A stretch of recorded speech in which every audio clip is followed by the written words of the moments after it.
Silchar water works রোডের dumping গ্রাউন্ডের বিরুদ্ধে সরব কংগ্রেস।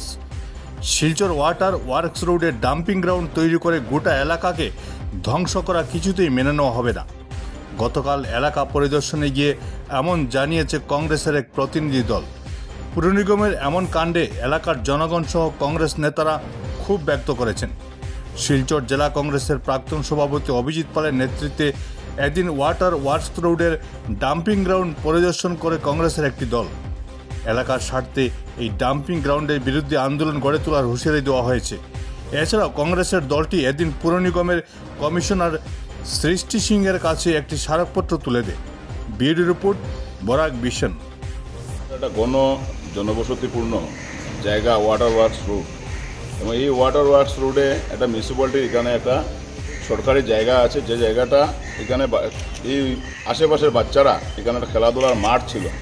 কিন্তু দেখা যায় আজকে কিছুদিন ধরে এই জায়গাটাতে এত ঘনবসতি অঞ্চল এবং এখান থেকে প্রায় 10 মিটার দূরে হাজি কেরামতুল্লাহ স্কুল, যেখানে কচিকাচারা বাচ্চারা এখানে পড়াশোনা করে, এই জায়গার মধ্যে গার্বেজ স্টকেজের একটা পয়েন্ট ওনারা মিউনিসিপ্যালিটি বানিয়ে দিয়েছে। এই জায়গাতে এত বেশি ঘনবসতি মানুষ যে মানে এই ওয়ালের সাথে শো মানুষ এখানে বসবাস করেন। বাচ্চাদের স্কুল সামনে এখানে যদি এইভাবে সমগ্র শিলচরের যদি আবর্জনা এনে এখানে যদি স্টক করা হয় এবং আবর্জনা যদি এখানে এনে এই যেটা স্টক করে এখানে মানে করা হবে, এটাকে ডাস্ট করা হবে, সেটা এই এত অঞ্চলের মানুষ সেই দুর্গন্ধে এবং এখান থেকে অনেক রোগের মানে আশঙ্কা থাকে। যে এত ঘনবসতি অঞ্চলে এই ধরনের মানে করাটা, ডাস্ট করাটা বা আবর্জনা স্টক পয়েন্ট বানানোটা কোনোভাবেই এটা স্বাস্থ্যের পক্ষে ক্ষতিকর। এত অঞ্চলে মানুষের অনেক অসুবিধা হবে। এত অঞ্চলের মানুষ এতদিন ধরে দাবি জানিয়ে আসছেন।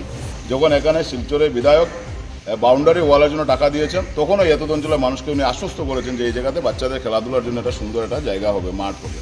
এবং প্রত্যেকটা এলাকাতে প্রয়োজন একটা শহর, সুন্দর শহর গড়ে তুলতে হলে প্রত্যেকটা এলাকাতে বাচ্চাদের খেলাধুলার জন্য একটা মাঠের প্রয়োজন, পানীয় জলের সুবিধা থাকার জায়গা প্রয়োজন, পুষ্কুনি থাকার জন্য প্রয়োজন।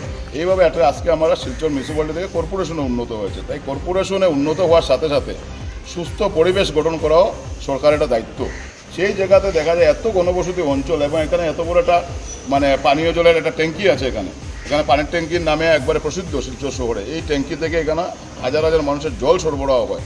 এই সাথে যদি এই ধরনের এখানে গার্বেজ পয়েন্ট বানানো হয়, সেটা এখান থেকে রোগশোক মানে ছড়ানোর অনেক আশঙ্কা থাকে।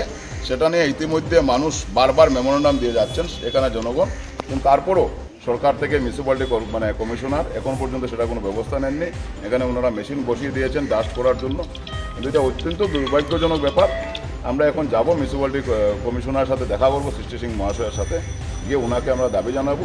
যদি এখানে সেই দাবি না মানা হয়, স্থানীয় জনগণের স্বার্থে মানুষ কিন্তু এখানে কোনো অবস্থাতে গার্বেজ পয়েন্ট হতে দেবে না। তার জন্য যদি কোনো গণতান্ত্রিক পদ্ধতিতে আন্দোলন গড়ে তুলতে হয়, তাহলে আন্দোলন গড়ে তুলতে আমরা প্রস্তুত।